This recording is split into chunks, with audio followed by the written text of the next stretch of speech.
Good evening, everyone. Good evening. Welcome to Liberty Hall. It's all right to clap. It's okay. My name is R.C. Williams. I am the moderator of this evening. So, a couple of weeks ago, we did a great panel with the ladies on education. And when we started, I shared something that I think is relevant here. So I will do it quickly before we move on.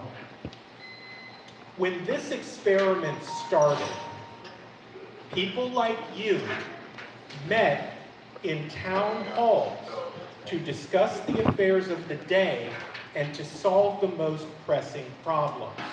Last time it was a little warmer in here than it is now, but it remains the same. If those who helped to found the country could sit in Philadelphia in the middle of the summer with no fans and no air conditioning, I think we're more than capable to come together in this wonderful environment to discuss the affairs of the day and also the solutions. And with that theme, please keep that in mind as we go through this evening. And if you have a question on your mind, we will have a segment tonight where we will take questions from the audience because we have an incredibly capable panel, which I will introduce in just a bit. So let me quickly go through and thank our sponsors, Boomtown Promotion. Coach Boom, thank you so much.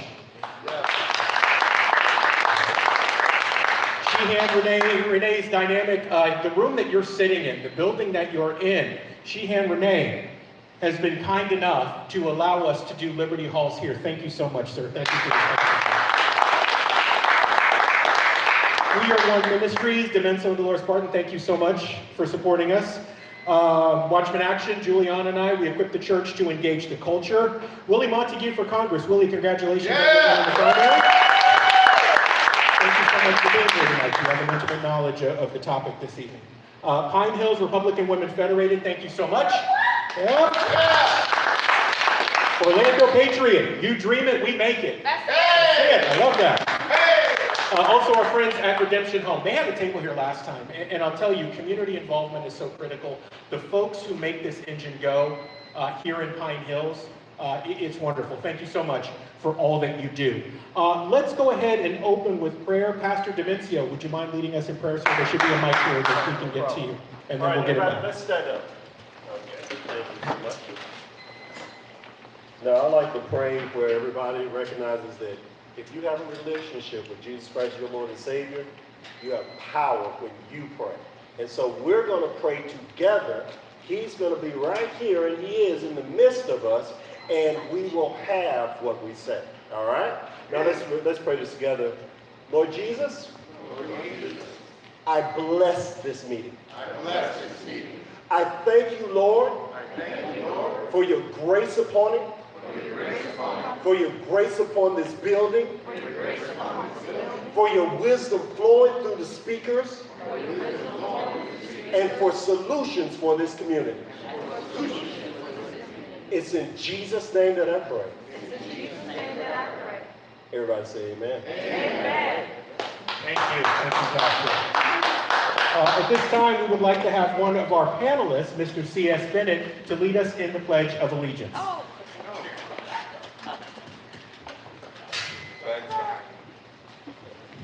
And we all use the flag. I pledge allegiance to the flag of the United States of America and to the republic for which it stands, one nation, under God, indivisible, with liberty and justice for all. Thank you, CS. And I know you all thought I forgot about the national anthem, but I did not, because we have a treat tonight. Mr. Joe Adams is going to lead us in our national anthem.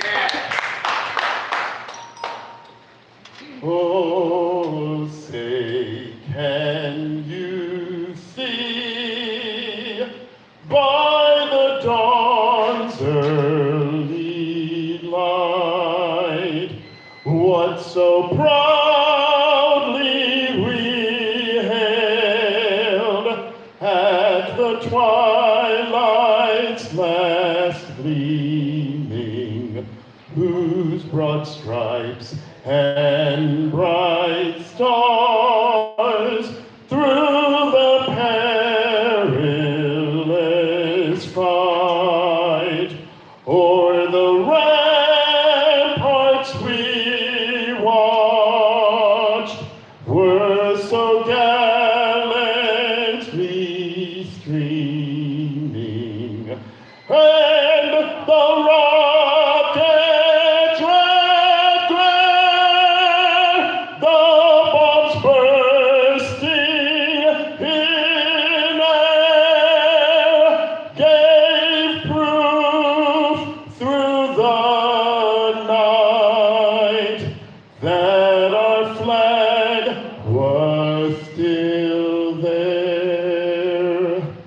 Oh, say does that star-spangled banner yet wave o'er the land and of the free,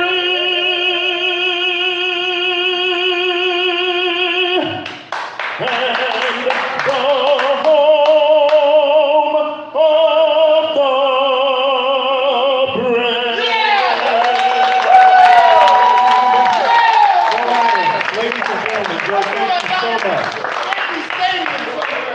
What a blessing. And now I'd like to bring up the folks who came up with this blessing of an idea and make it possible. Coach Boone, Amania Salisbury, please come up. Give them a round of applause. Thank you guys so much. Greetings, everyone. How's everybody doing today? Good. Glad that you guys could make it out today. That lets me know that you guys really want to make a difference. It's one of the reasons what engined me to come out here and do this for the community. I really want to get the community together. One of the biggest goals for me is to get the community together no matter what walks of life. Get them together and hold them accountable for the solutions that we are implementing today. We got a wonderful list of panelists up here. One of my mentors, Sheehan Robert Renee. You know, one of the reasons I'm here is because of him. Also, because of his mentorship. And he's helped me, you know, receive one of the biggest benefits that any one of us can have, which is PMA. Say PMA. PMA. Positive mental attitude. Say it. Positive mental attitude. With that attitude, you're going to be successful. And that's the attitude we try to implement. Not try, we implement. We do implement onto the young kids and young girls and boys that are here in this program. We help a lot of other young adults in life that have become successful in many ways, as you can see. If it's not the sport of boxing, it's out there as being model citizens, okay? So these are the children that we are wanting to also educate into knowing better ways of living, you know, so they could broaden their education. Through these town halls, we're gonna, you know, give every one of these panelists a chance to come up with solutions and actually see if we could implement those solutions for what's coming in the future, because what's coming in the future is a lot of garbage, right? You guys see it, you guys know it, we're living it, right? It's a lot of evil out there that we're fighting. So we're gonna do what's right to help implement some solutions that's gonna get us into a better future for our children, okay? So one of my biggest push is action. I said it before, we all gotta take action. And you guys being here, you guys are taking action, we're taking action. These men are taking action, so let's take that action into creating habits that's going to become our character, that'll walk us right into our destiny. Simple as that, okay? So thank you guys for coming out. Thank you panelists for showing up. Amania, please, the mic is yours, baby girl. Thanks, Coach. Coach, get that round of applause. He's great. He's the machine, you guys. And I say that for real, because he's actually the machine behind Liberty Halls. And so I'll just tell you a little bit about how this came to be. Anybody who knows me, I guess I'll come because I want to, my people are out there. Hello, conservative poets. We're live streaming on my channel, so just want to say hi to my people. So one of the reasons Liberty Halls came to be, and anybody who knows me, they know that I am a true fighter on the ground when it comes to these issues, because I believe, I want to save the country. It's like, that's it, that's it. Everybody who knows, Willie, you know that, right? So that is one of my things, and I work hard at it. You know, it's just a labor of love, everything that I do. And so a couple of years back, the Lord put it on my heart, and he says, I'd like for you to bring people together, bring conversations, because we're constantly having conversations, but we're always having them amongst each other. We're not really in the community, talking to other people, other voices, other opinions. And so that's what Liberty Halls is all about, is bringing diverse, different voices, different perspectives together so that we can have conversations about the issues.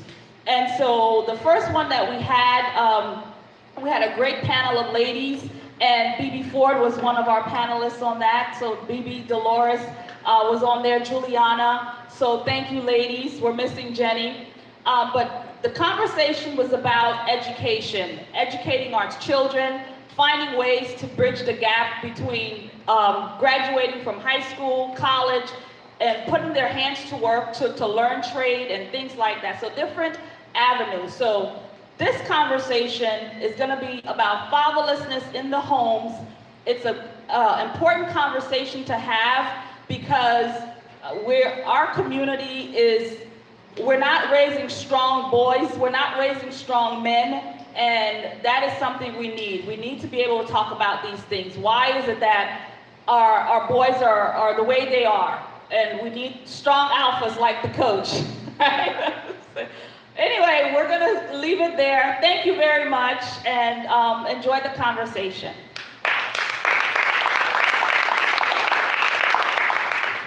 Thank you so much, you guys. We have a great performance artist in the house who we're going to hear from at intermission. Janato's in the house. Go ahead and raise your hand, brother. Janato's actually going to perform this Saturday. There's a huge show. We'll get to that a little bit later. But he's going to perform for us a bit during the intermission. So what I'd like to do now, I'm going to introduce our panelists, and we're going to jump into conversation because we got a lot of meat to cover, and I've got some very smart gentlemen on the panel, and I want to give them a chance to talk. That's right. All right? Dimencio Barton is a Florida native whose country upbringing has created a staunch belief in God, family, and country. Dimencio is lead pastor of We Are One Ministries in Orlando, Florida.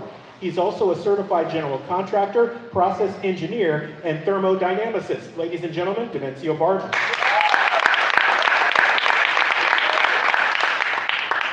Hailing from the fighting city of Philadelphia, C.S. Bennett is a decorated war veteran, Desert Shield, and Desert Storm in the U.S. Navy, who served aboard the nuclear-powered super aircraft carrier USS Nimitz and the now decommissioned USS Saratoga.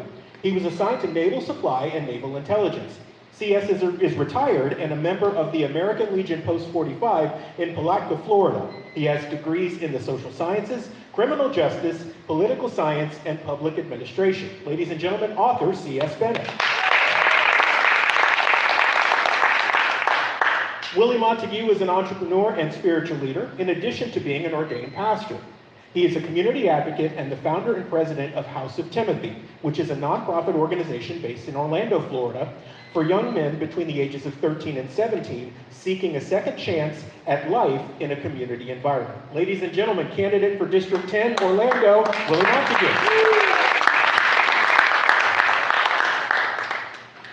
Sheehan Robert Renee is celebrated as a prominent role model and significant figure in the Orlando community, having received numerous certificates and accolades, and is regarded as a legend with global respect.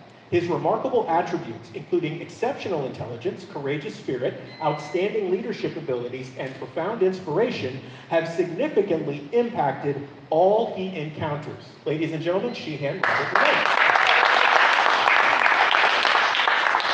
How'd I do, guys? Do you feel better than when you came in? Okay. So, gentlemen, thank you for being on the panel. As Amania mentioned, this is a topic that is not only relevant to this community and all of us on this panel, but for communities all over the country. We're talking about fatherless homes. I will share in transparency, my father left me when I was 3 minutes old.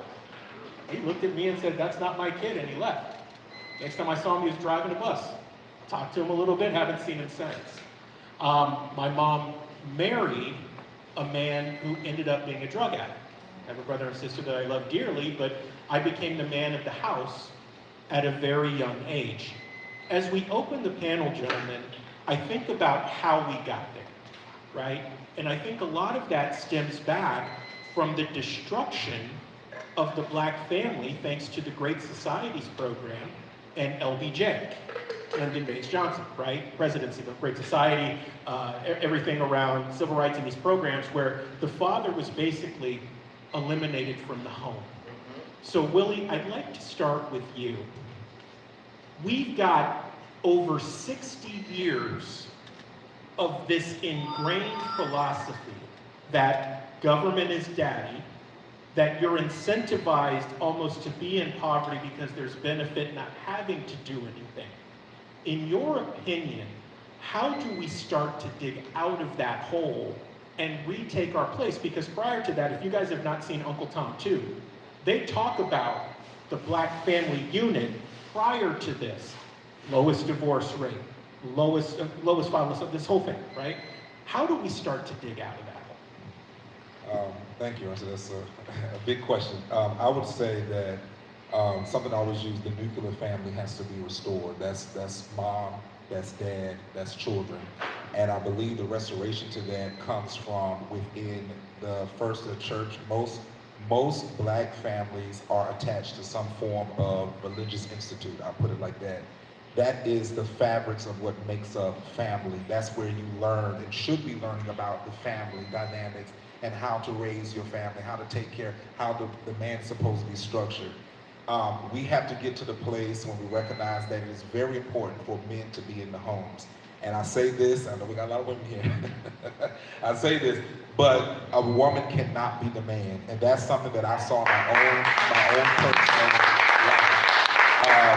I remember I grew up, and when it got time to, the end of the year and everybody's getting the tax thing that comes for the children. Well, I had to be the mama and the daddy. I had to do both, so I deserved this. But you were the mama, and you had to raise us to get to where we are, but you could never have filled in that role as the father. So we have to get to the place, whether it's an uncle, whether it's a friend, a mentor, and I see that'll be something come up. We have to get back to restoring where men have a voice within the home. Not only just for the boys, but for the girls as well. Because that, when they are secure as young girls, when they go and they look for, or they are sought after as wife, they won't feel like I'm chasing something I never had, because they had a structure and they understand. So I believe to get back to the family structure, we have to have some form of mentorship. Every mother that you have may not get married, may not remarry. That may not be their thing. But you need to connect your child to someone that is a male figure that is going to be able to pour into your child so they understand their value, who they are, where they're going, and how they're going to get there. So I believe we have to get back to the family structure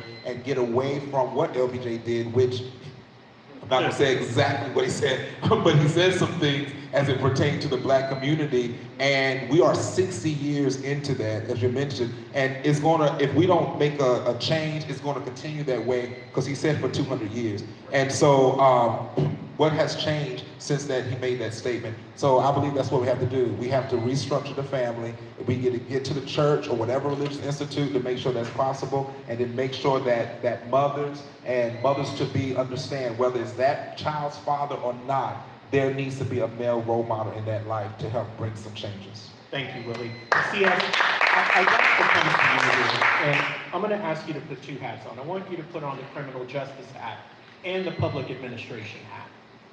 I am of the belief, when it comes to President Joe Biden, that the 1994 crime bill, which he championed, was meant to put young people like me in jail.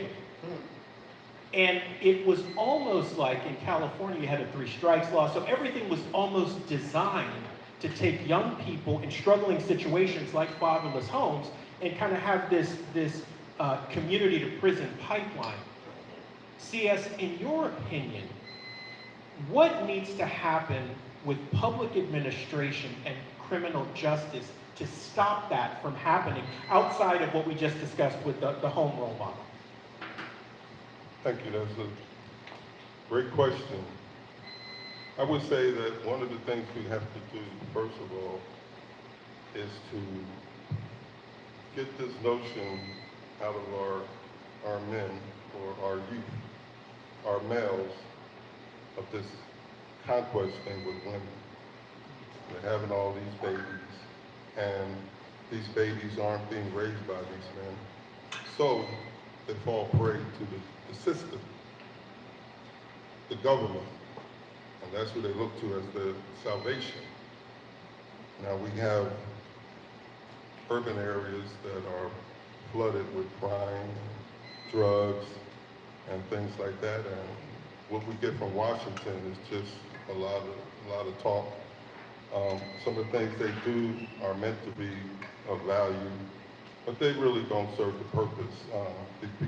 I would say because there's no morality to it, no spirituality to it. So you're not reaching people in a way that's going to change them. So what do these guys do? They fall prey to those people out in the street who they look to as their role models. And this is one of the reasons why a lot of our young people, especially our males, end up as juvenile delinquents and in prison as they grow older. And it's just another excuse for the establishment to put them away for good. Now, I grew up in a household where the man I thought was my father really wasn't. I found that out at age 11, that he wasn't my father. We never really connected, so that explained a lot there to me. My real father was married. He never told my mom he was married. And I was born, so she pretty much raised me until she married the guy who gave me his last name. He really wasn't what I would call a father. He was more a provider. Men back then were providers. They really didn't get involved with the homework of the children or anything like that, or say I love you or things like that. You know, they were kind of hardcore. But it was my mother who was the overall figure that I went to look for guidance and support from. Now, because I didn't have a father figure, I could have went in any direction because I was around people in the urban area that went the wrong path, took the wrong path. But fortunately for me, even though I didn't have a father figure, I saw it in my friends' fathers who were, successful. I became involved with groups like the Boy Scouts. Groups like that help young men. And we had this group called the Philadelphia Academy Cadets. It was a drill team. That was to help develop discipline and focus in young boys and to keep them out of trouble. I mean, we learned how to spin rifles, just like the Marines. Everybody loved our Marines because they look sharp in the uniforms and they know how to throw the rifles up and everything. And I don't see a lot of that anymore today. We used to have drill teams up in Philadelphia. And of course, one of the things that kept me out of trouble the most was my involvement in church. And most of our churches are suffering from a lack of young people attending church now. In small areas where, like I live in Putnam County, a lot of young people are going places elsewhere where they can find a job, so they're not staying around. So you got churches with memberships of maybe 14, 20 people, and they're all in their 70s and 80s. Who's going to replace them? But on the public administration side, because like I said, they have no problem locking our people, our young people up. But there are things they can do. They can develop more programs that serve to enrich those young kids out here who have no guidance, no father figure. And I mentioned a few, I'm not sure how prevalent the Boy Scouts are today, but from what I understand, they're making, they're putting women, boys and girls together. And I really think they should separate, keep it separated, because boys have a different need than women. And I think the Boy Scouts serve that pretty well. I had the opportunity to attend a school when I was younger where it was all male school. And we learned, and the reason why, because we weren't there trying to impress the girls. So we were focused. We love girls, but they were a distraction. And I think a lot of that goes on today in the schools. So public relations and public administration is we need to provide more programs that are geared towards the children. I was in something called the Neighborhood Youth Corps, and they help give us summer jobs during the summer. So I wasn't in the streets. But a lot of people I went to school with, they're not around anymore because of gun violence and drugs. Thank you, CS. Sheehan Renee, I'd like to come to you, and then I'm going to come to the next one. CS made a good point about programs, right? And the questions for you and Dementia are going to be similar.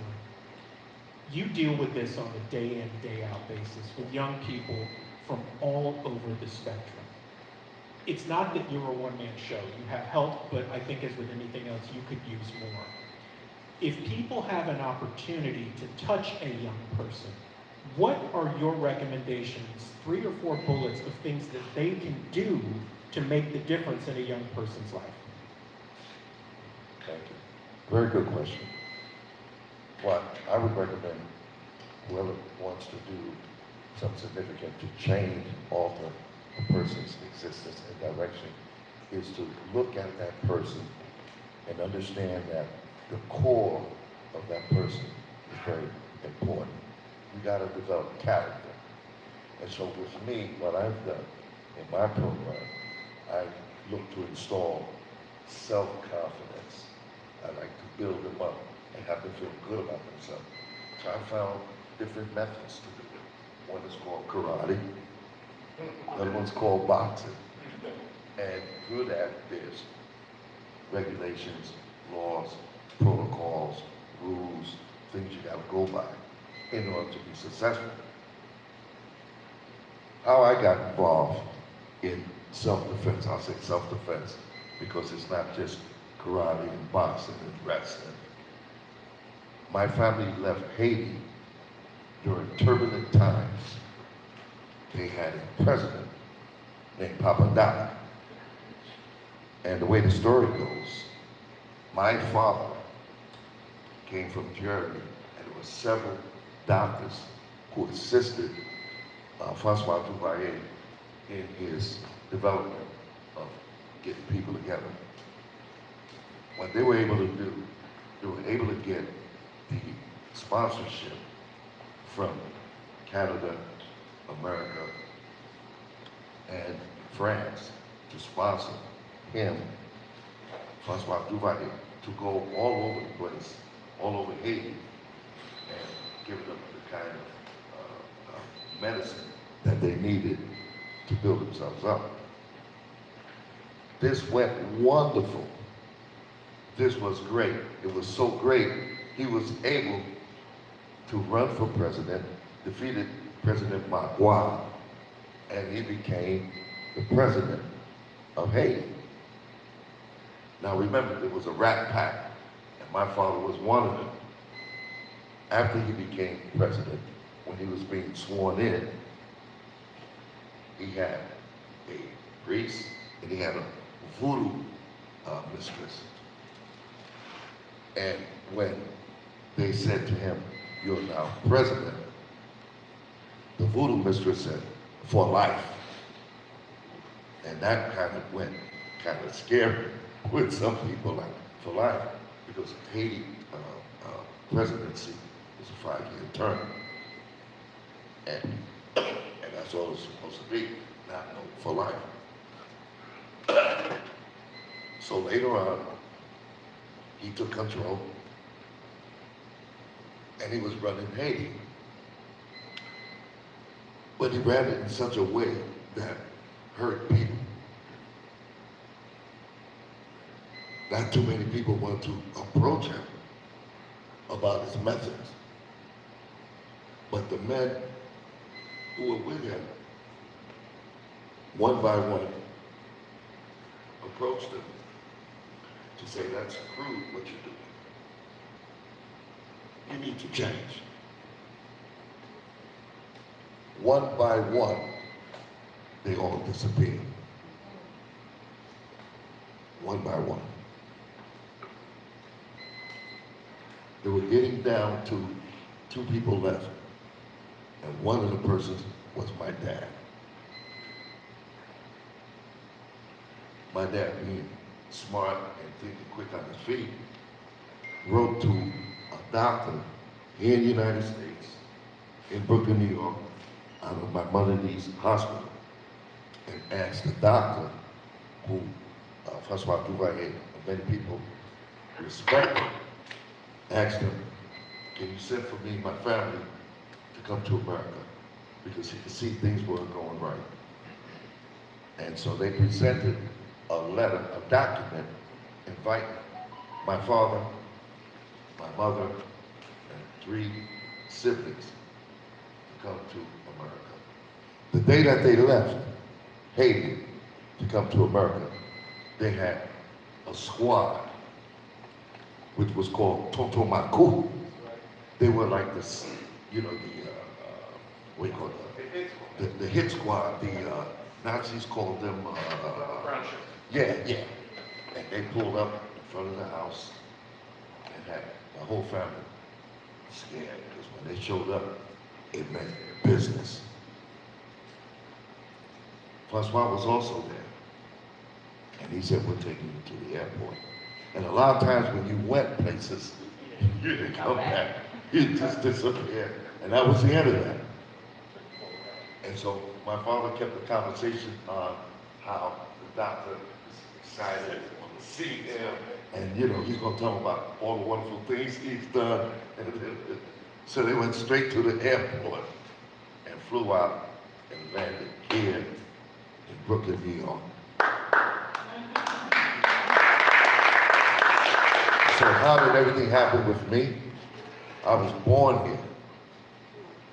And when I was born here, I went through the public school system at first. And we had to bail out that the public school system was rough. This is Brooklyn, New York. It was rough.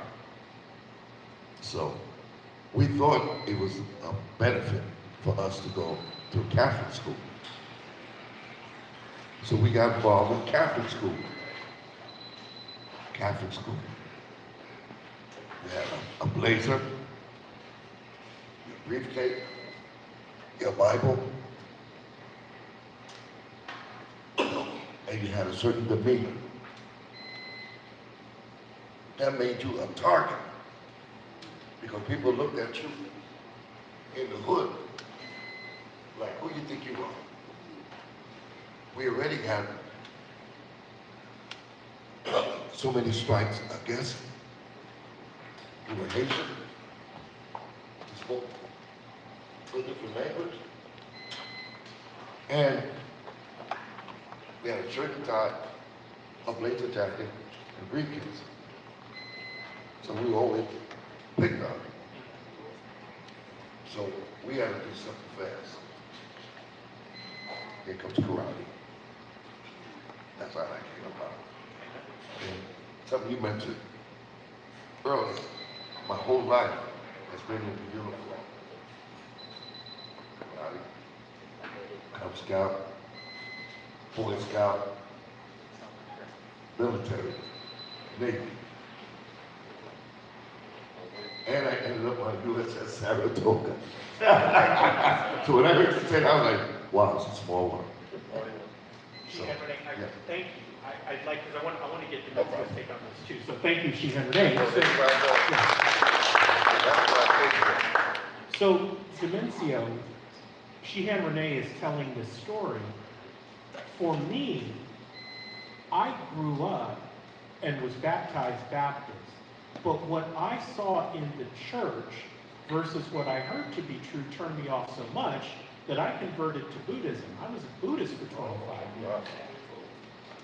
Help us understand, because I think that's an instability issue, right? When you see the hypocritical side of a pastor or whatever, and I'm kind of putting you on the spot here, but I think you'll be able to break it down for people.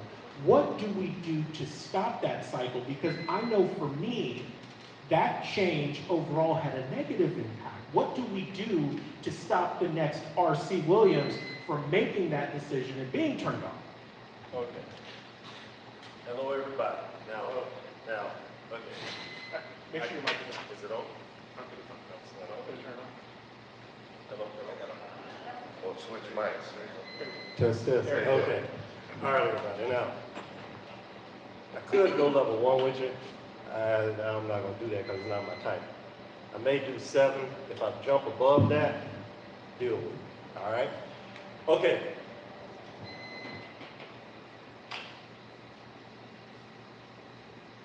If you have but wild ministers, it's your fault. I'm going to explain something to you. Most people don't read their Bible. And because they do not read their Bible, they do not know what it says to do. And we have a real serious problem with blame game. It's always somebody else's fault while there's hell going on in my house. But use a lie. It's your house. You determine what goes on in your house and what you don't. You determine what minister you listen to and who you don't. I went to one of the meetings and I heard all these people just ragging on ministers, and I'm going to help you out with this.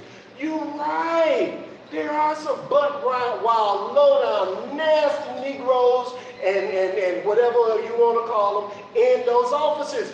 But the people put them there, and the people allow it. Did you not know, even in the Old Testament, that the people were to hold the kings responsible? If the kings broke off from their God, the people had to hold them. But if the people didn't hold them, it just went to hell. And that's what the book of Judges is all about. It's that whole rise and fall of coming to God and falling away from God. But you had people who did not know their God. Watch this. Isn't that why people vote for people who don't know their God here in the United States of America? We are no less responsible than the children of Israel when they put Saul into leadership. The same thing with the churches. Watch this. You'll have a good man of God who's going to tell the dudes, zip up your pants, take care of your family. He's going to tell the girl, close her legs. And then he's going to say, you're being sorry. The world isn't better than you. They're just working harder than you. I ain't going to that church. That day go crazy. I ain't going to that church. Forget that man. Forget him. I'm going to take it up to 8. And then all hell break loose in your house because you go to the jackleg church. I'm not talking denomination. I'm talking about the spirit of what is coming across, the lack of wisdom, the lack of God. You make excuses because there is no accountability. You don't hold them accountable. Watch this. What do you think gonna happen when all your money, the little bit or the lot that you give, go to hell?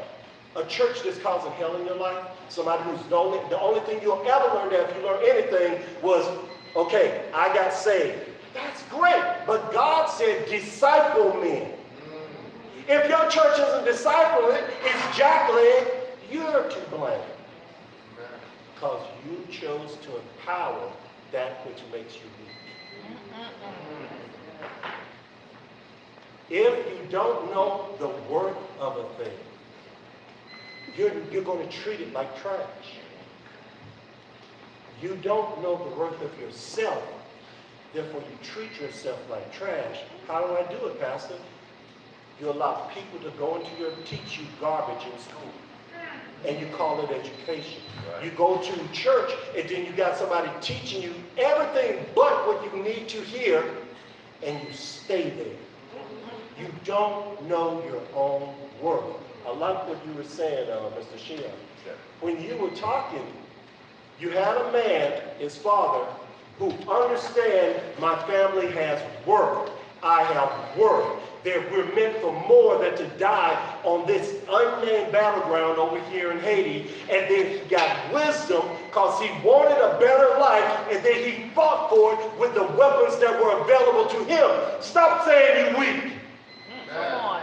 Use the brain. Use the wisdom. God will drop an idea in your bucket, but you must do something with it. Put feet to your faith. Yes. All right? Next time I make 9. Thank you, Dementia. How are we doing so far? You ready for me to take it up a notch when we want to go a little bit deeper? So, in the first part of this panel discussion, we talked about digging out of that hole, right? We talked about what LBJ did, the Great Societies program. You guys familiar with the name Freeway Ricky Ross? Of course. Okay. I got pictures of him with me. Yeah. So you guys familiar with Ice Cube? Yeah. Ice Cube. Okay. Both of them have shared that entertainment. And I was having this conversation with Hawk earlier today. I said I learned very early in the entertainment business that it's 10% show and 90% business. Yeah. Okay. Freeway Ricky Ross publicly said, because he was the largest drug dealer The number one in North America, Yeah, right? the number one. He decided he was no longer going to cooperate with the CIA. And he spent 20 years in prison on his convictions. Ice Cube has said that the music that he made did more to destroy black communities. And now that he understands it, he wants that to stop. We have infiltrations of things like drugs, right, music, all of these influences. And CS, I want to start with you on this Hollywood. one. We have all of these influences. Popular culture, in many ways, as Dementia was just mentioning, seems to be our biggest enemy. If we're going to equip this audience, and I think everyone in this audience is willing to step in and try to help at least one young person not make that mistake, what are the 3 things that you give them to take out the door tonight to help? I would say first, we need to set boundaries for those we raise. When I was growing up, they had movies that were for adults and movies that were matinees for children. Rated R, rated G. And you went to those movies according to your age. If a parent brought a minor and tried to get into a movie that was R-rated, they wouldn't let them in, most of them. Today, what do we have in our homes? We have unsupervised, all kind of unrated and rated television programming that we cannot monitor our children all the time, 24 hours a day, on what they're watching. So we have to set boundaries. We have to use technology to fight technology. That's one of the things we need to do. Next, we have to talk about values, as my friend here was saying. We do not value a lot of things today, and that's why you can have an 8-year-old kill another person, because to them, life isn't worth anything. We have children where there are schools, and I've been in these schools working in programs. When I was little, all it took was one teacher to manage a class. The schools I've been into as recently as the 90s, working in as a counselor or whatever, you have to have almost the vice principal, the principal in the cafeteria, because the teacher has no respect, is given no respect. So we have to teach our children respect. That's something that they don't have anymore. You see children talk back to their parents, and I was on the subway one time in Philadelphia a couple of years ago, and I think it was like middle-aged, school-aged kids that were in the subway, and the language, and these were girls, the language out of their mouth, it was just, I couldn't believe it. I really was hoping that they would get off the next exit. But I think they were on there most of the route. I was tempted to say something, but I knew that if I said something, it would just wash over them, and they continue to be who they are. Those kind of people need some 24-hour supervision and redirection, reprogramming. And that's not going to happen in a little talk with me saying, hey, you young ladies, And in a way, I wish I had said something then. But you never know how they're going to react, and you're in the public setting and whatnot. And third, I would say we need to get men more involved in our schools and in programs with our children. But it's difficult. It's difficult for a man. Because for one thing, we have this touchy-feely thing going on. Good touch, bad touch, or whatever. Men are not to be trusted. That seems to be a theme So men don't want to get involved because they don't want to be sued or put in jail. Allegations, something misunderstood, the guy could touch a girl like this or something like that, and she says he assaulted her or whatever. So we have to get that wokeness out of our system. Get more people involved, more men, because when I grew up, we had teachers that were male, and we had strong female teachers too. But it's always good to see a male teacher there. Nowadays, you don't really see that too much because, like I said, the men don't want to get involved. They don't want to face accusations. Yeah. So those are the three things I would say. Thank you, CS. Thank you. Willie, I'd like to come to you next. You have had a unique look at this with House of Timothy. I would like for you, though, to take a minute as you answer this question, doing it as a candidate for U.S. Congress, because for many young men, not just in Pine Hills or Greater Orlando, but around the country, they're going to see something of themselves in you as a role model taking a pretty big step. What are the three things, wearing that hat, that you would give people to take away with them to try to help one more young man not fall into that trap? So the three things, I say that are 3 R's, and that is real, relevant, and relational. You have to be real. There's an authentic version of everyone's self that often people, and I told people throughout the whole entire race in the last 4 years, I've been running that. One thing, I say this jokingly, but I said I've been black all my life, and one thing I know about the black community is they recognize real. They understand what is real. You can't just show up, especially in places like Pine Hills and Paramore, and sugarcoat something. You have to be real because they can sniff it. That's the first thing. Relevant. This is what I see in our generation. I'm a millennial, I'm 36. We have Gen Z, and then we have the alphas coming up right after that.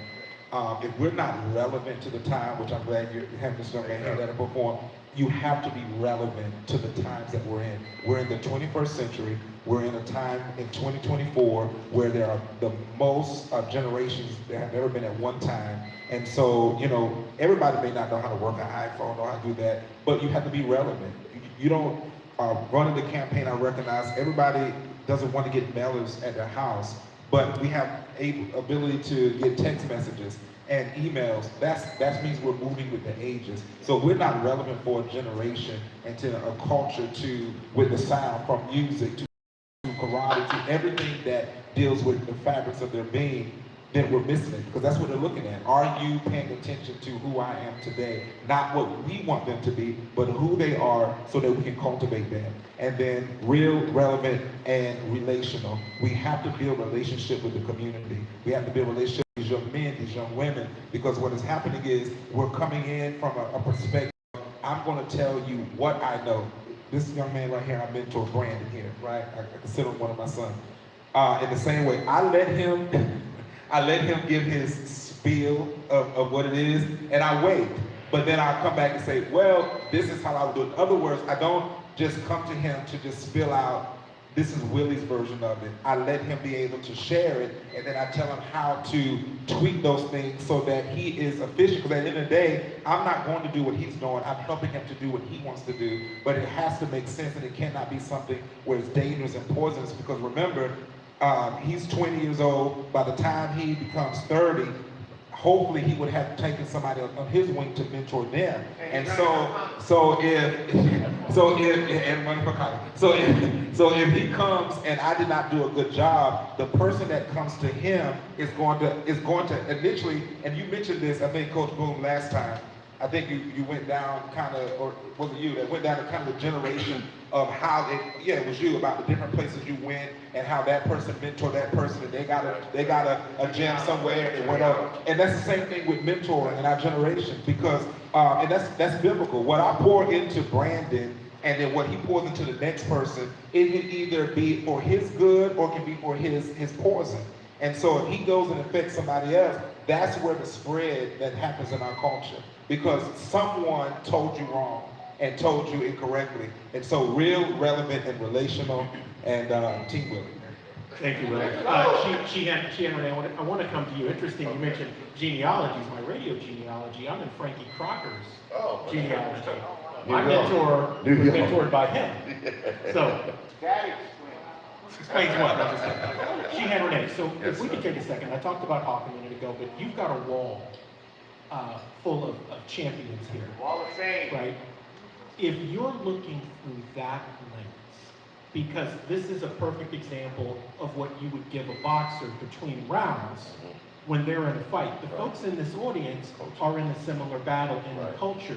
What are the three things, if you had 60 seconds like you did between rounds, what would you tell the audience to take with them to keep at least one young person from going down that road? Your best defense is your offense.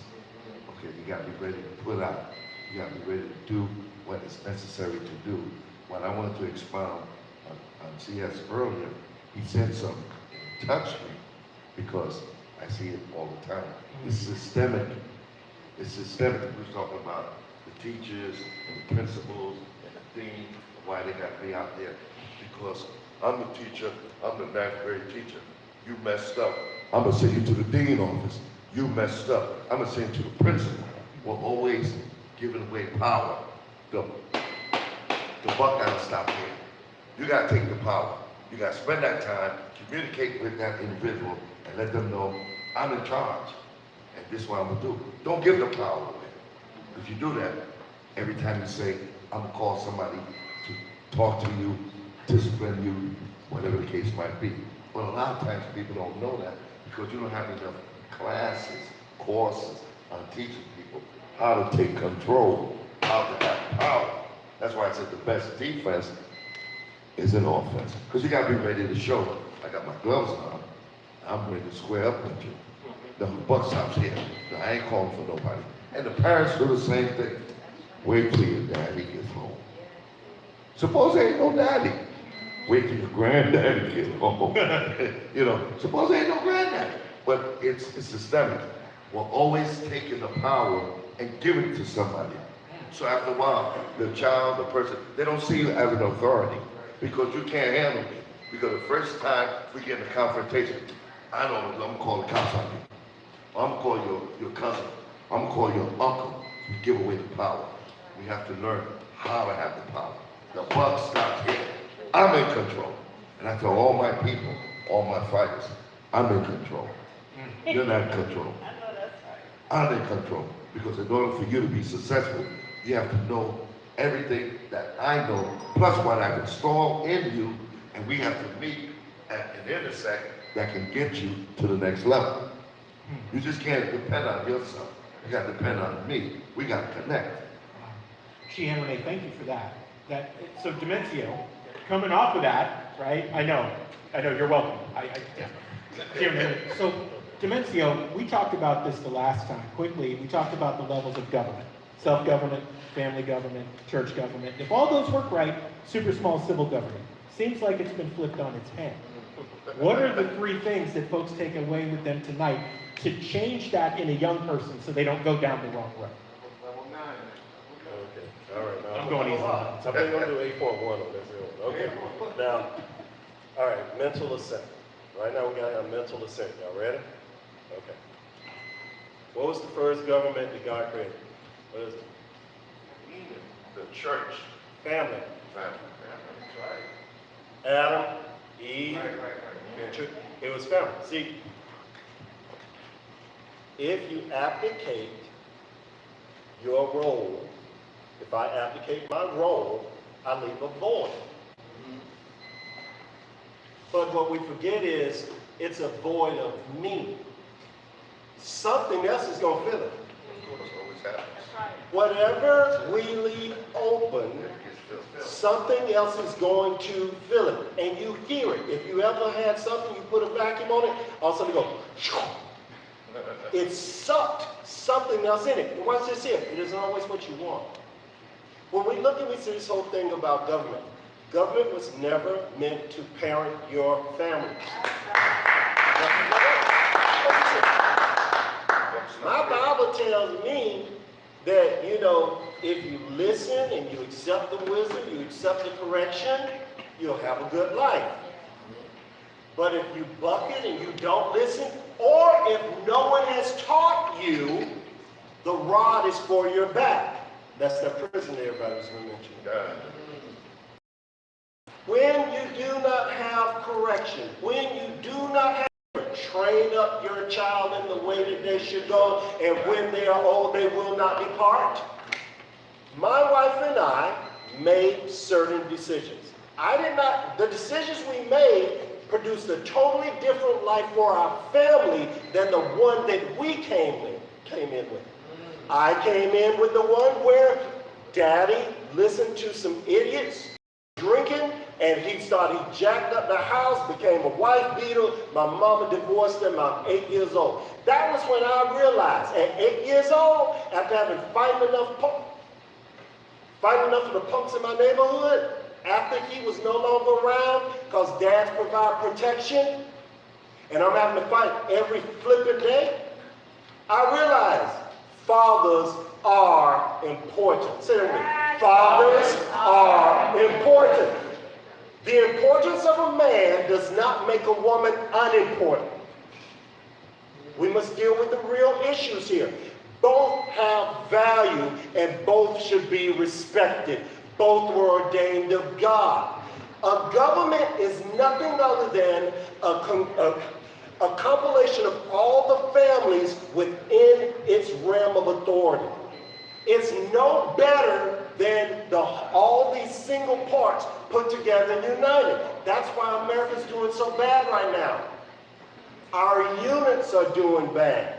Why are the units doing bad? Everybody's more interested in their rights than doing what's right. Ooh. Yes. If I am a father, it doesn't mean I was just a sperm donor.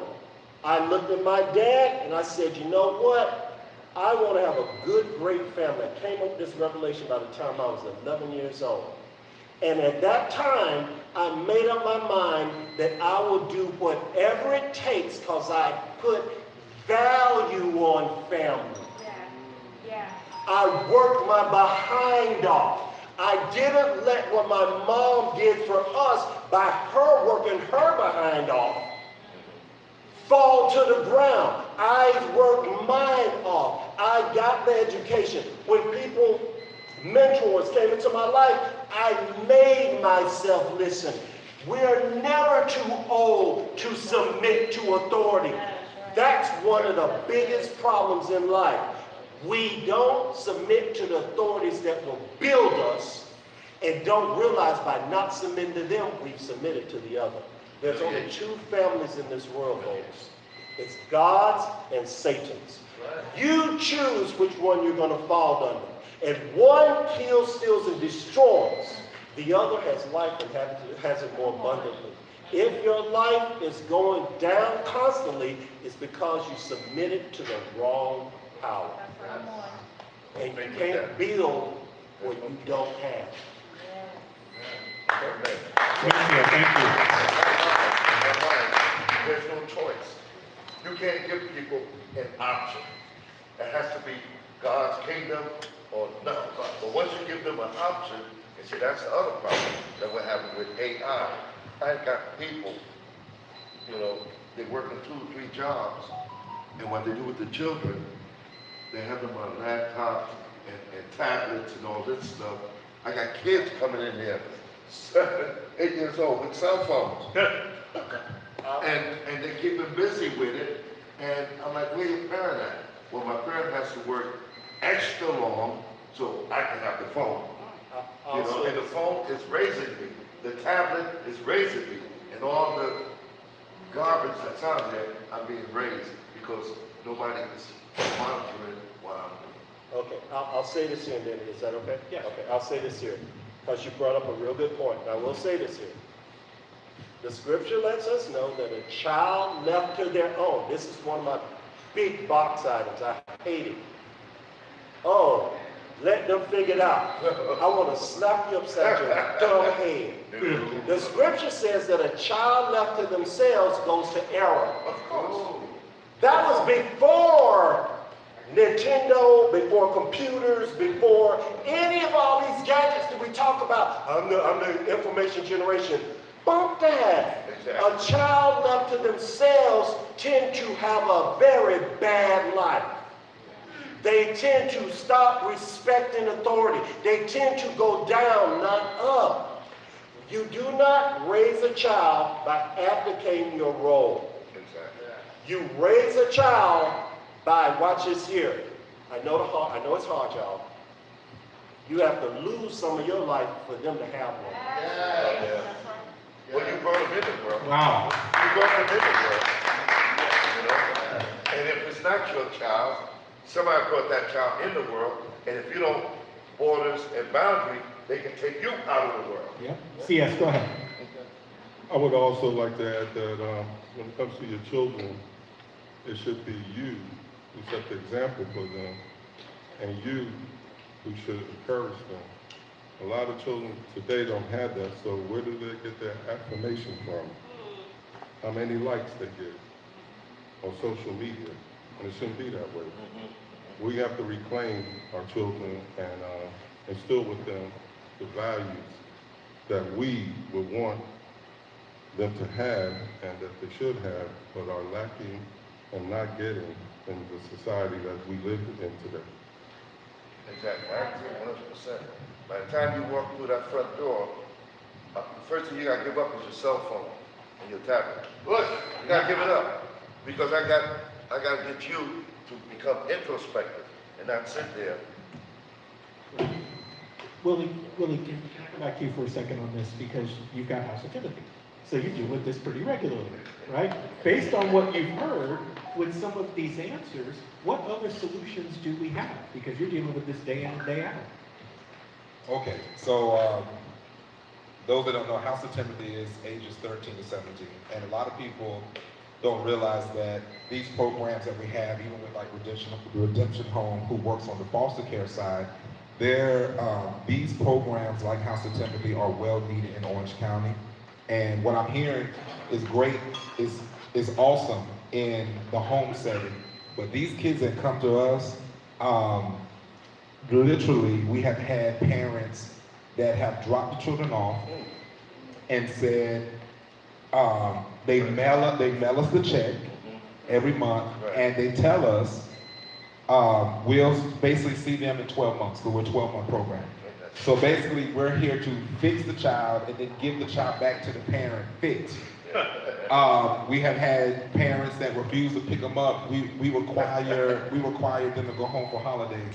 They refuse to pick them up for holidays, and Belinda here, she's on the board. They refuse to pick them up for the holidays because we don't want to deal with it. We don't know how they're gonna act. And so we don't have a holiday, we don't have a break, we don't have any of those things. And with that being said, it's like programs like what we do is a whole nother ball game when you're getting a child that, because we do with 13 to 17, when they come in and have 13 years of trauma and 13 years where a parent gave them the phone, left them by themselves, and when they come to us, we don't allow cell phones. So because we don't allow cell phones, we don't, they have a schedule that starts at 6 in the morning. So when they have a schedule like that, they go to school with us. I started a private school. So when they go to school with us, but their minds cannot. So what they do is they're so used to escaping from the reality that they have to fix themselves and we have to help them, they literally start running away. So, we had to like lock up the house like it was Fort Knox. So, like we're calling the police on time, hey, come here, like another one of our kids, they're down the street because they got to get to Walmart. They want to get candy because you were told, no, you couldn't get candy. We got to go, even if they go, literally one of them went to Walmart to go watch the computer at the Walmart because he wanted to get to the technology so bad. So on the spiritual side, it's an addiction. Not addiction. We have those with pornography, those with drugs, but it's addiction to the wrong society. And to come to a program, because we only deal with boys, to come to a program like this and take all of these resources, what we have to do, but this is the part, this is just a little side note, RC, is that we have to have more resources for programs like these. Because we get phone calls from DCF all the time, dropping off kids who are with high level. We take high level kids. In fact, we were asked one time to take kids, they want to open a home for kids who have committed murders because they don't want them in the institution style. They want to rehabilitate them because long story short, we need help. So what happens is the parents are frustrated because there's no resources out there. Many of them, I said, hey, call the church, see, they said the church can't help. And so back to the question you asked, when you asked about what the church does and things like that, well, there are people turning left and right asking for help. Most of the parents cannot even afford for them to come to a program. So you look at places like Covenant House. These kids end up going to places like Covenant House, or they end up on the street. Most of the people that you see on the street, the 4,000 homeless people in Orange County, I guarantee you was a teenager at one time who needed help, needed someone to coach them, needed someone to mentor them. No one was there for them. They stayed on the street. They became the drug addict, that became the robber, that became the liar, that became the murderer, or the whatever it was, and it started a pattern. And so we are preventative measures. So House of Timothy, Redemption Homes, these are places here. These are preventative measures, and we need to collectively work together with all the ideas we have, put it into a home setting like that, because that's why we don't do institutions, and I'll be done here, why we do not do institution style at House of Timothy. We are a 4-bedroom, 2-bath house because we want them to understand home. We make them eat at the kitchen table. We make them mow the lawn. We make them make up their bed military style. We make sure that everything is cleaned up. They have to shower. Only 5-minute showers. Get up in the morning. You got 5 minutes. You ain't done in 5 minutes. You get no shower the next day. We'll cut the hot water off so that they understand that we have responsibility. You can't leave the lights on. You can't just let the water run. You can't go and just in the refrigerator. There's a sign. You have to ask. You can't just walk in there and grab what you want. They have to learn that there's responsibility, and that has been missing in the 21st century. And so that's what I think we need to take all this together and apply it to this generation.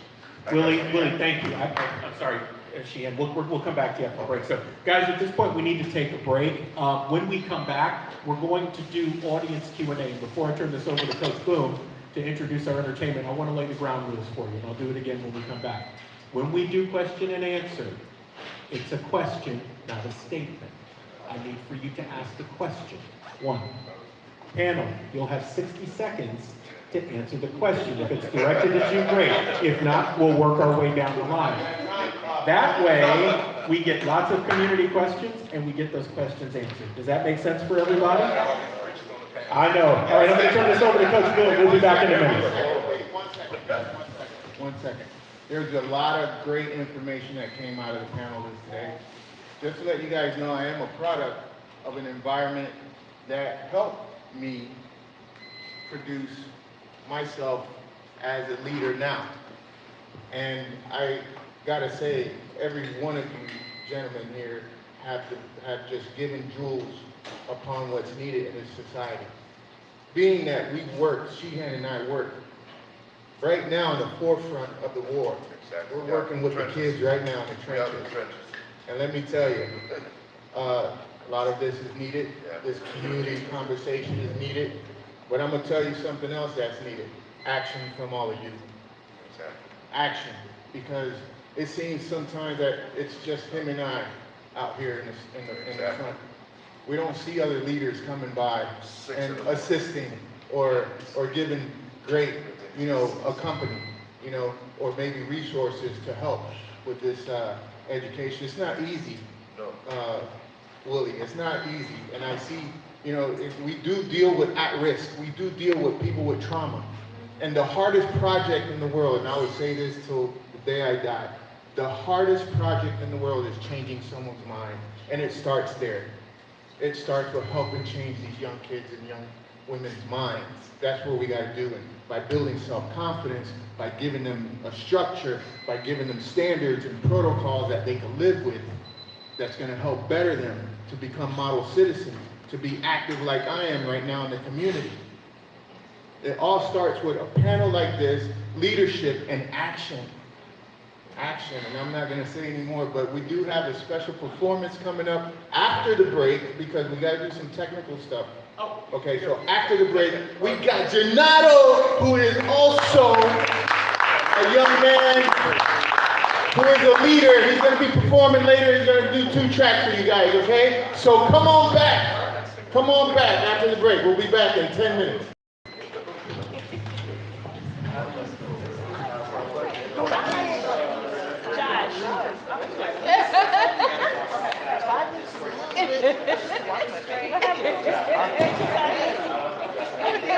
By the time the shower turned on, that's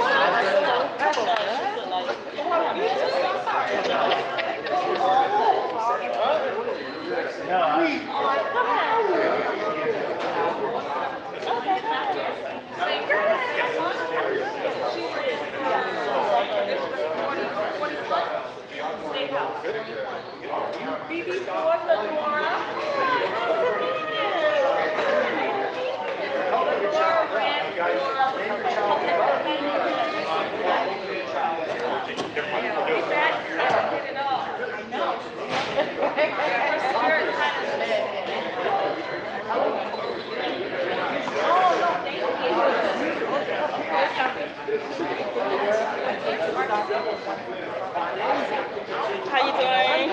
I'm Belinda. I'm Gina. Hi, Gina. You look familiar. I'm around at West Coast 5. Okay. All right.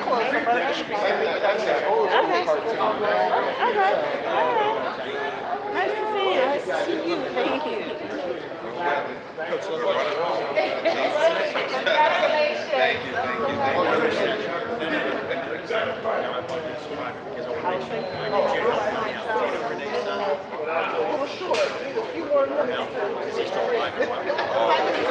No, because I saw that he got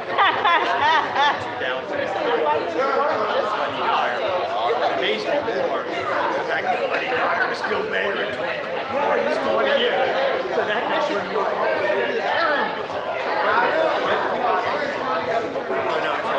But I didn't want to ask him about his son and God forbid. He's no good, so I can ask him about his son.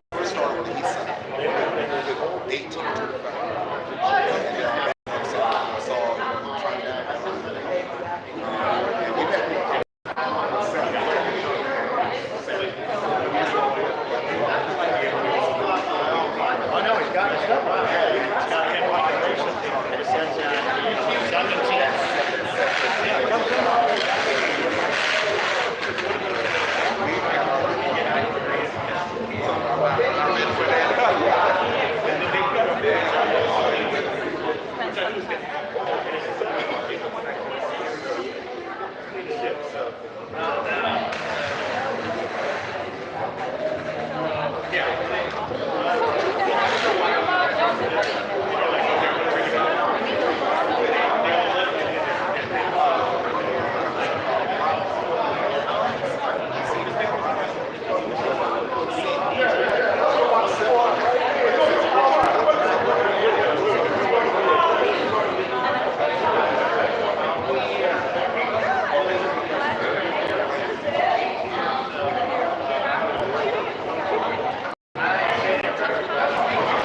But by the time that we found out, everybody said, well, we're going to put something on you, no doubt. But I'm saying that to God that you know that. But I didn't know that. If I could have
My usual spot is. I gotta make sure everything is Mic check. All right, everybody, I need your attention.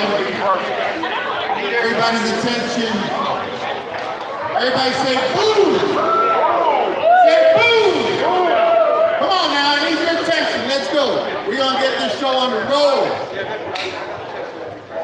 Don't forget, Saturday, September 7th, we got a huge event out here this weekend. We got boxing, and we have cars, we have entertainment. Part of that entertainment is gonna come up here. His name is Donato. He's gonna come up here and do a couple tracks. Okay, so I need your attention. We gotta give Donato a praise because he's a young brother that's doing things, he's leading people to salvation with his ministry. Young bro, how old are you, Donato? 21 years old. He has a huge following. Okay, a huge following. He has a big crowd. You're gonna see him this weekend. And the ultimate goal is to save souls. Okay? So we gotta give this brother a praise. So, Donato! Hey guys, hello. Good evening, everybody. First question is, who's free on Saturday?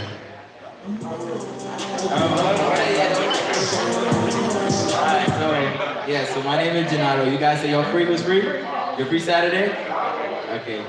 So, my name is Donato. I am originally from the Bahamas. I moved down here about 9 years ago. Quick testimony. I always grew up in church, but I somehow strayed away, and happens to the mass majority at least. Right now what I do, to make it quick and simple, I started my Christian car show. I came from doing worldly events where, everybody liked to party, people like to smoke, people like to drink, whatever the case was. But I was never into it. I did it because I was going through a lot. I never participated, but I just did the events where a lot of people came and do it. At one point, I realized that God didn't want this for me, and I realized that, man, I'm bringing a lot of people to hell. Like, what am I doing here? Ain't nobody gaining anything out of this. Ain't nobody being saved. Nobody being nourished. And then, God gave me a slap in the back of my head, and I was going through a lot around that time. So yeah, I was making worldly music. So now I don't anymore. I make Christian rap, So I do car shows now. It's a Christian car show because I was into cars, not as crazy as fanatics, but it's like people that used to drift their cars, doing crazy stuff.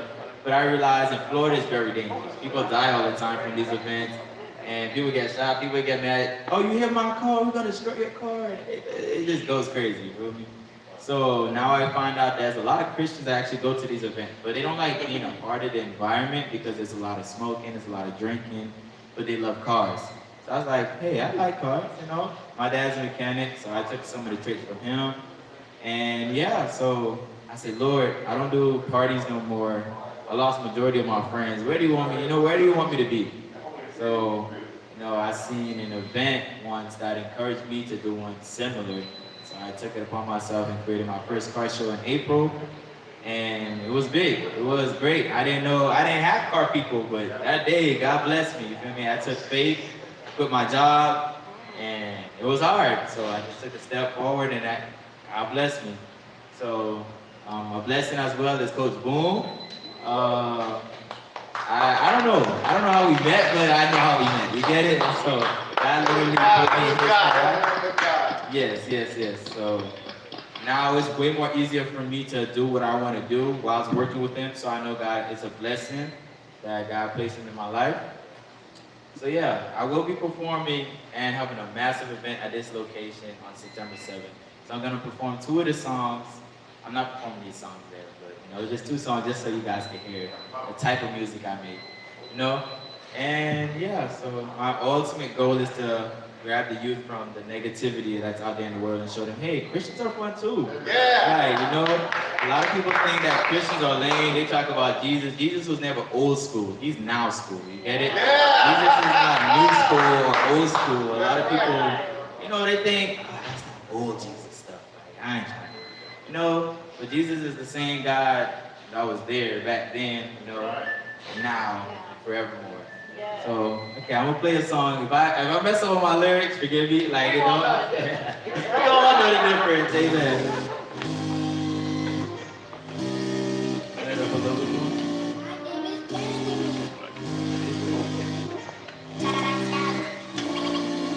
Okay.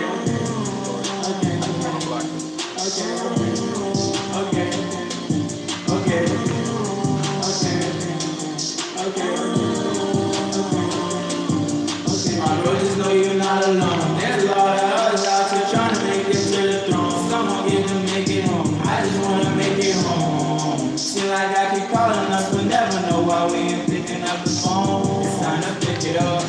Don't forgive me for my sins. What I gotta do for me to go and make it up. And you ain't asking much.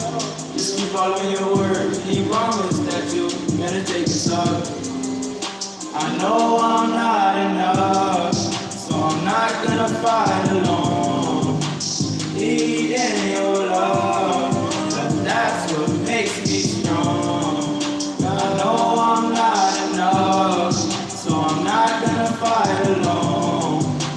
Need in your love, but that's what makes me strong. I'm on the edge, but Lord ain't letting me fall. Feel like I'm Jackson, but ain't been to Duval. Had to cut some lines just to answer this call. General closer to God, and I ain't talking you hard. I ain't talking you hard. Was moving back to back like I was playing ping pong. Was moving back to sin, I couldn't tell I was wrong. Just passing, didn't know I was. Bro, just know you're not alone. There's a lot of others out here trying to make it to the throne. Someone get to make it home. I just wanna make it home. Seem like I keep calling us, but never know why we ain't picking up the phone. It's time to pick it up.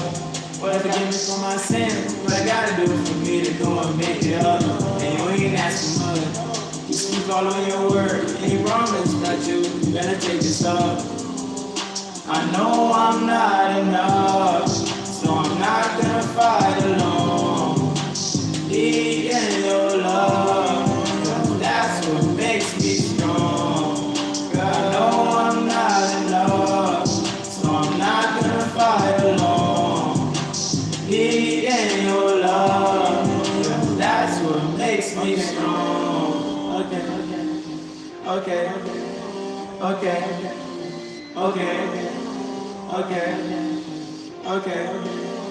okay, okay. So that was the first song. That song is called Make It Home, because I know a lot of people want to get to Christ, but they feel far away from home. So it was like a song showing like, hey man, I was far too, and it's like, my bro, I know you got, you know? So it's like, you're not alone. We're all in this together, you feel me? On Saturday, if you guys do come, y'all see me more active and lit on stage. So I'm really a hype person, you know today's been a lot. But, okay, you can play the next song. The next song is called Made Me Me. So this song is basically like a story. I'll just get into it.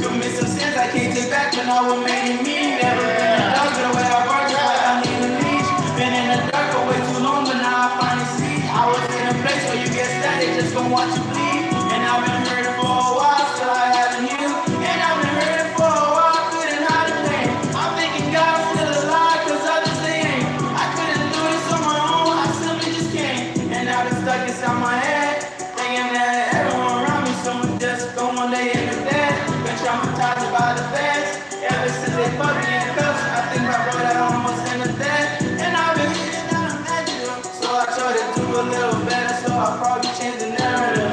And I've been thinking about my life, knowing if I give it God, that everything's gonna be alright. And I'ma be one at the studio, spitting like I had to go. Way too hot to chill, like when I got the Holy Ghost. I don't like the trip, cause if I fall, I'll be in a bigger hole. Lord, just throw me up to the top and let me know. To make some sense, I keep it back when I was making me. Never been in love the way I work, just like I need a leash. Been in the dark for way too long, but now I finally see. I was in a so you get started, just gonna watch you bleed. And I've been hurting for a while, still I haven't healed. And I've been hurting for a while, couldn't hide the pain. I'm thinking God is still alive, cause others they ain't. I couldn't do this on my own, I simply just can't. Thank you, Lord. Here another day, just to bless your name. It's been really hard just to maintain. Been waiting for the sun, but it's raining. Just in you, thank you, Lord. Here another day, just to bless your name. It's been really hard just to maintain. Been waiting for the sun, but it's raining. Just in you. And I'm feeling at the studio, spitting like I had to go. Way too high to chill, we moving like we got the Holy Ghost. I don't want to trip, cause if I fall, I'll be in a big hole. Lord, just put me up way to the top and let me on the road. Since I keep it back, and I'm making me. Never been a dog, the way I bark is like I need a leash. Been in the dark for way too long, but now I finally see. I was in a place where you get started, just gonna watch you bleed. And I've been hurting for a while, still I haven't healed. And I've been hurting for a while, couldn't hide the pain. I'm thinking God is still alive, cause others they ain't. I couldn't do this on my own, I simply just can't. Thank you guys, thank you very much, thank you very much. Hopefully I'll see you guys on September 7th. It's gonna be way crazier than this one. Yeah, hey, you know, every time I see a young brother, young sister doing something positive, trust me, Coach Boom is gonna support him 100%. I give him all my blessings, like all my blessings that I got, all my resources, I'm giving it to him. You know what I'm saying? Why? Because that's my way of taking action to help support him. Because I know that one of the main principles is leading by example. I think Willie mentioned that earlier. We all gotta lead by example, really basic. And when they see him instead of me, like the kids that I've been teaching, and they see him, and they see kingdom in him, and they see God in him when they meet him, right? Guess what? He's leading the example. So give my man a praise. Give my man applause. All right, RC, hey, give it back to RC. Hey guys, we're gonna bring our panelists back up here in a minute for the question and answer session. Everybody remembers the rules, right? Yeah. You're asking a question, not making a statement. One question. Panelists will have 60 seconds to answer your question. The goal is to get as many questions and answers in the session as we possibly can. Can we give a round of applause to Coach Boom and Amania? During community events, Liberty Halls, things like this are about action. Julian and I, our organization, Watchmen Action. We're trying to bridge the gap between tools and people so that people who want to be activists in their community to get things done can actually do it. It's events like this. When you ask why we sponsor, this is the reason why. Because we leave here, well, some of you probably already taken action before you left, which is what we really want. But you're going to take action with what you learned tonight and what you heard from the panelists. This matters. Yes. So as we continue to do them, it's critical that you tell all of your friends the same thing. Okay? I want to do a quick run through on our sponsors. Big thanks to Boomtown Promotions. Thank you so much for Boom, Watchmen Action, Willie Montague for Congress, Pine Hills Republican Women Federated, Redemption House, We Are One Ministries, the Orlando Patriot. And I apologize because Boyd Nicholas is in the house. Boyd, are you still here? Right here. Hey, brother, thank you. Boyd does a great show on WOKB on Thursday nights, 5 to 7? 5 p.m. to 7. 5 to 7. You guys need to listen. Not only do you need to listen, you need to support the brother. Yeah. Okay. Yeah. As someone who's been in the business for years, and Amania has a podcast as well, this work is not easy, but it's necessary. Yeah. And the only way the engine runs is if we support each other. That's right. Right? So we've got to get that part right. Guys, thank you so much for being here and promoting the events. Yeah. Before we bring the panelists back, I'd like to bring up Dr. Isa White for a moment. Come on up, Doctor. Dr. White ran in District 10 as well, and it's good to see you again. Yeah, no problem. I think to give you a minute. Dr. White.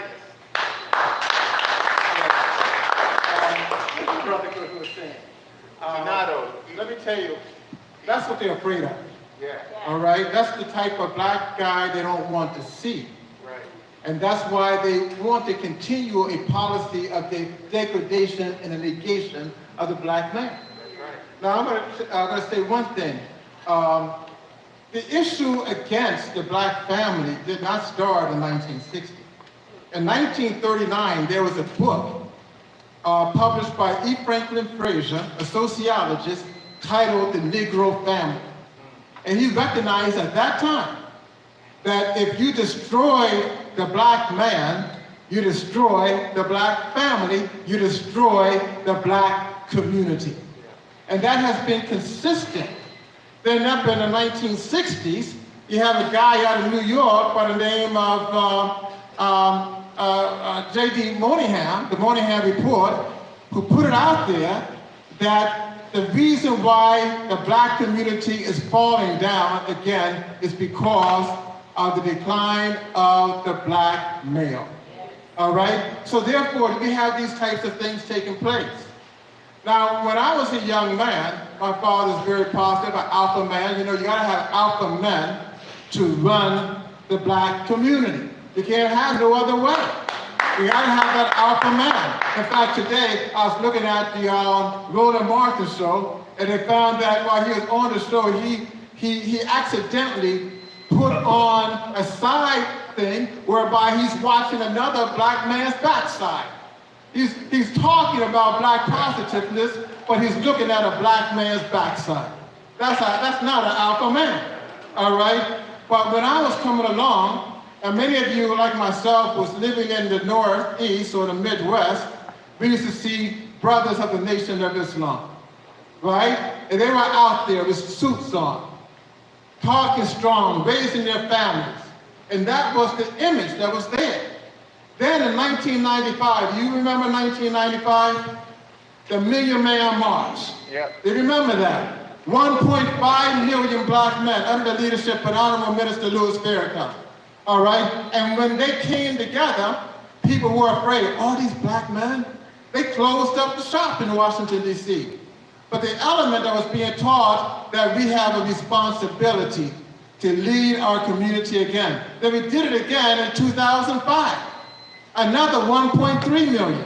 And another time in 2015, when we had again another one. The element that I'm saying is that if we want to reconquer and get away from this woke madness that's taking place, we have to make the strong black community led by the black man to become vibrant and meaningful again. Right now within the political system, especially the Democratic Party, if you notice, they're castrating. Yes. All right? All right, making him weak. I've never seen so many men cry on TV in my life. I was ashamed to see that. And you know, sisters, when you see a man cry too much, what do you say? You know what to say. So I'm acting like man up, all right, because you don't respect that. So therefore, brother, I am so happy what you're doing. The panelists done a great job. I see my brother from Philadelphia as the boxer out of Phil Frazier's gym.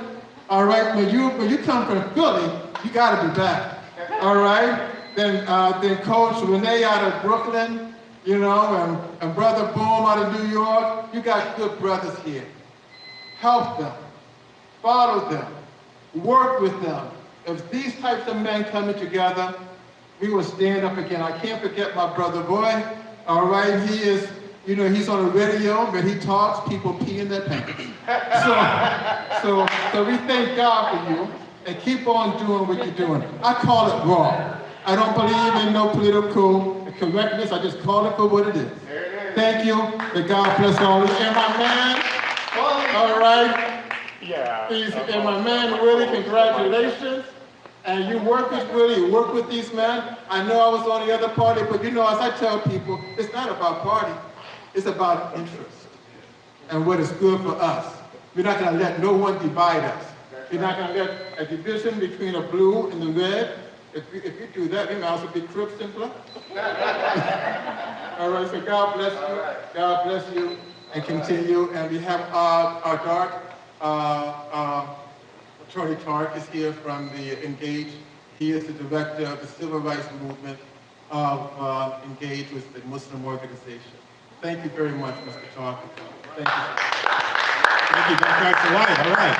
Panelists, if I can have you come back up for the question and answer session from the audience. And while you're doing that, I'd like to thank Mr. Tuan Lee with Lee Engineering for putting everything together.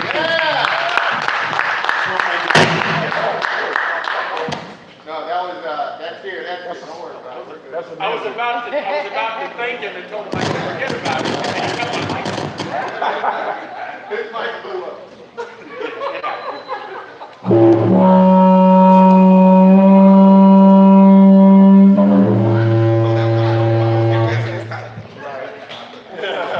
It's like being in a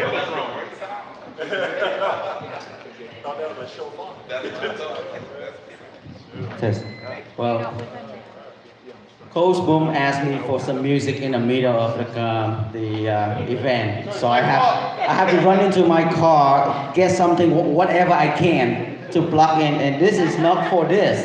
This is for my computer. So I have to reverse engineer it right on spot.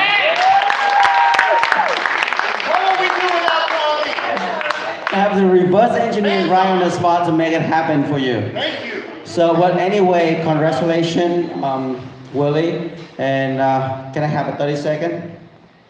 Well, I'm happy that we all get together. Like Dr. V has mentioned, it's not red or blue. It's about what we're going to do for our country, and then that's why I'm fully support Willie Montague for his fight.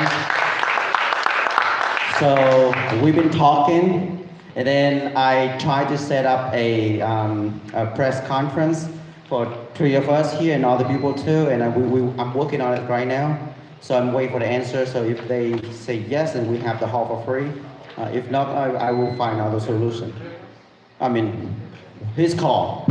So I respect to him, to Willie, but it will be good. And then on top of that, it's great to be back here. This is where I grew up, and and I want to be a part of the community, not only when I'm running, but also from now and on.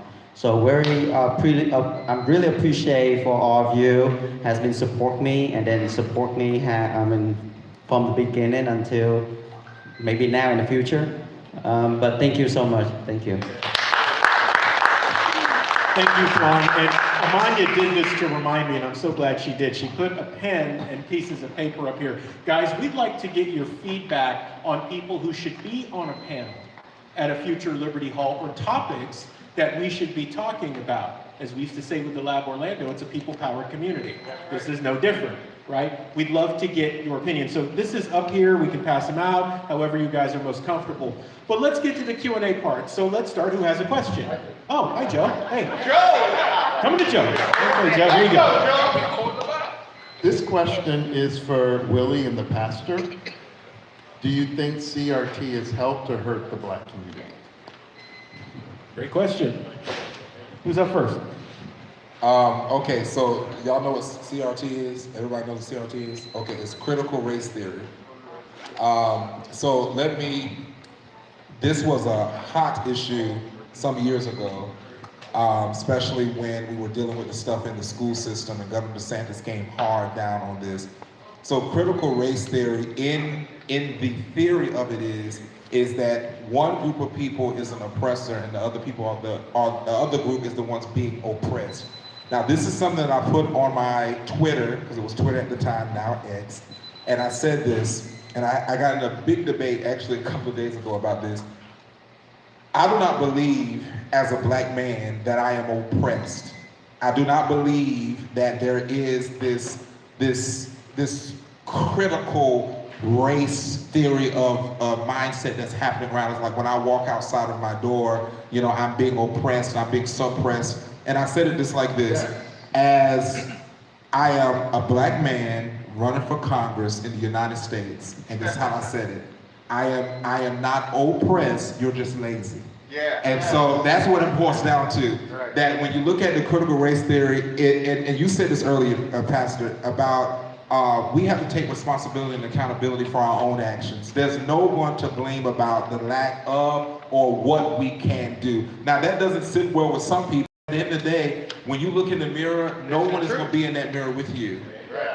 You have to take accountability, responsibility for your actions, and I believe that critical race theories in the school has again taken the responsibility of putting kids in a place where they have to see something that we should be way past in 2024. Right. And so when we're giving, you know, the school system, I forgot who mentioned it, I know we've been talking about a lot. The government should never co-parent with the parents. You are the parent. You are the parent. You're responsible for the education. This is why I believe that there can be a public school reformation, but I highly believe that we need to have our kids in a private school setting or a micro school setting, which is the homeschool, private school combined. Because what we're seeing today is that the kids are being poisoned and indoctrinated. And this is not about left or right. It is literally what is happening in the school system.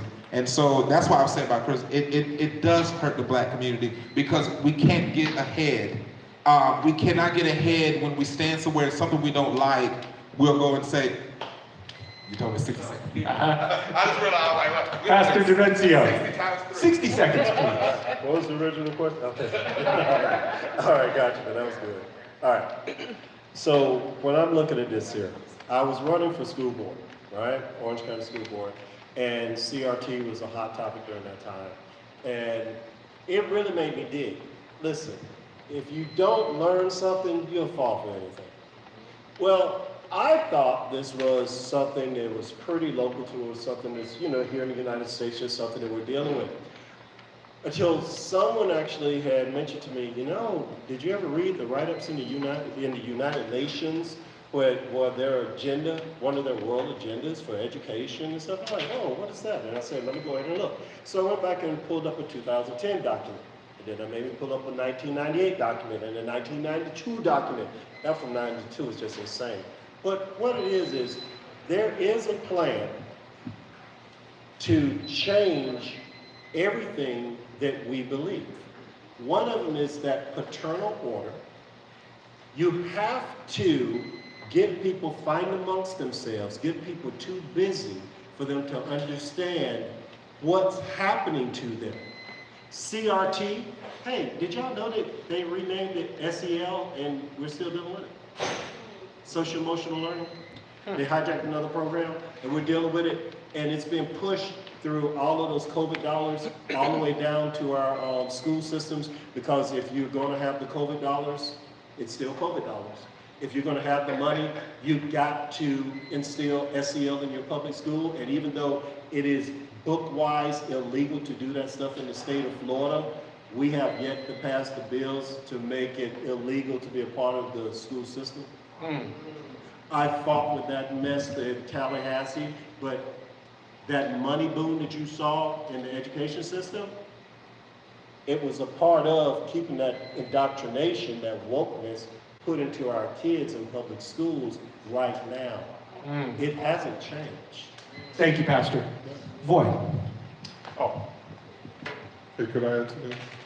Yes, go ahead. Yeah. I look at CRT as another means for the establishment to have people feel like they're victims. What we have going on in the black community is this victimization, and that to me leads to dependency and entitlement. You know, all of a sudden we're entitled to this, we're entitled to that because we're oppressed. Every time a hot button issue comes up, and it involves race usually, what do the black community do? They go out and tear up their own neighborhoods. They loot, they steal, they take away jobs from those who live in that community that work at some of these businesses. So I see it as very destructive, and it's something we should banish. Thank you, CS. Go ahead, Voight. Thank you. Pastor DiMenzio, you got to help me out with this one. See, I shared with you earlier. How do you restructure the family with the woke culture? Just yell it out. How do you restructure? Yeah. How do you restructure the family with the woke culture, especially the Gen Z generation? And now I shared something with you earlier. We have 18 different genders in the college application. Okay. You could read through genders. So how do we restructure the family with this woke culture, and there are over 18 genders that you showed me earlier that are being, that students, when they go to college, they're having to choose from 18 different genders now. Wow. Yeah, male and female, but they have 18, but you showed it to me, I have a little list here. Okay, on the whole thing of this woke, okay, there's nothing new under the sun. That's something that we have been taught, but do you believe it? See, there are things that we must settle. The only reason we're able to be lied to and believe it is because we haven't settled some certain truths. Things that you have settled, like watch this is, have you settled that you don't want to get shot in the face? Have you settled that? So, can anybody convince you, man, you know what, this will feel good, you know, this is a new high. No, they can't change your mind because you settled it. But watch this. When it comes to the ideologies that we're talking about here, this whole wokeness and everything, it is a belief system that's been around. I mean, Jesus had these same belief systems during his time. They were around before that. What's happened to us is we must decide that our lives are valuable. We must decide to, watch this, our seed is valuable, that our seed is not worthless. When you value something, you will protect it. When you protect it, you're going to find the ways to keep the enemy at bay. You're going to build your walls. You're going to put in your defenses. If we do not value something, that is the biggest open door for wokeness. People lost the truth about themselves. They believed that they were just some amoeba that came up out of the goo, and then they became a monkey, and then they became all of this other stuff, and they left their creator behind. And you cannot know yourself if you don't know your manufacturer. The one who made you is the one who gives you your identity. Thank you, Pastor. Thank you. Oh, let me say this one last thing.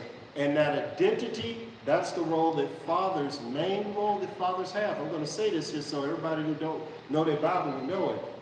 When John the Baptist came to open the doorway for Jesus, do you remember what his whole role was? To turn the hearts of the fathers back to the children, and the hearts of the children back to their fathers. The fathers are a gateway for Christ to come back into the families. That's why whether you're a white family, a black family, Spanish family, I don't care. They've tried to destroy what they call the patriarchy and get the men out. Thank you, Pastor. Dr. White. Thank you. This is to the panel.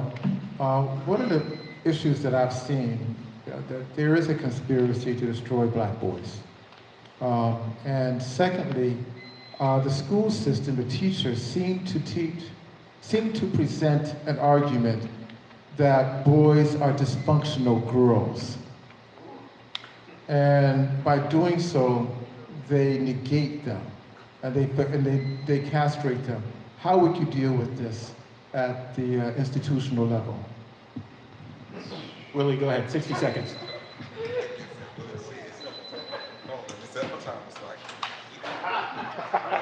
He's doing it the right way. So I would say that the first thing is, as I said before, the school system has to be reformed. It has become a complete disaster. But what I would say with this, Dr. White, is that, but I'm going to say it. I think that what a lot of this is coming from is that we have made this about a party situation.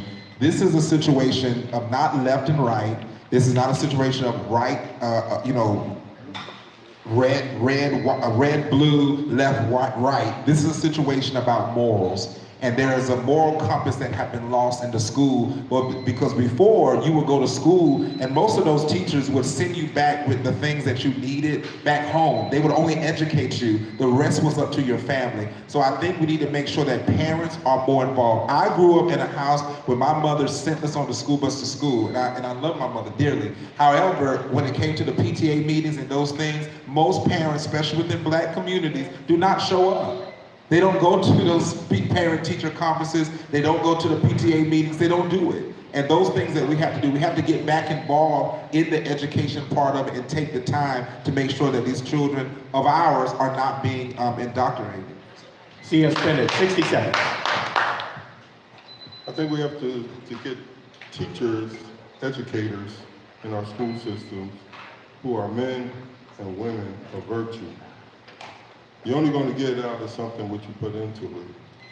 And if you have teachers that are of a certain mindset that goes against your belief systems and they're teaching your children are going to look at you and look at them, and that's the choice they're going to have to make. And you never want to be in that position where your children come to you about something you taught them, but they're being taught another way, and they don't know which way to go. Most children today will see that, well, the teacher is an educator, has a doctorate degree or something like that, so they must know what they're talking about. My parents, they're just parents. So we have to get men and women of virtue into our schools so we get virtue out of our children. Thank you. Pastor Demencio, 60 seconds, please. Okay. Let me reset this. Okay. In order for in our own family, real life, we saw what the system was doing with our young boys in the 90s when we first started out and these young kids. And I did something. I looked at them and said, baby, these kids aren't looking like this. And of course, not the appearance, but the substance. We had a choice. We chose private school. Anybody know that costs a lot? Yeah. My wife's whole check, plus part of mine, was going to pay for private school. Then we found out something else. Even if you go into a good private church school, who's telling them what to teach? Most of the time. That's right. So all you did was have a Christianized version of the world. So I said, okay, this ain't working.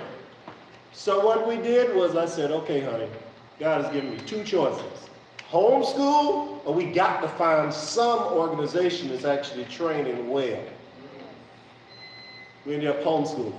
Just so you know, I'm telling you things that work. I'm not trying to sugarcoat it, okay?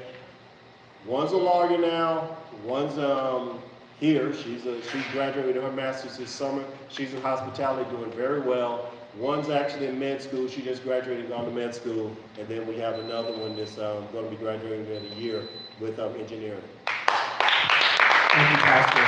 Thank you. Question here from Lonnie.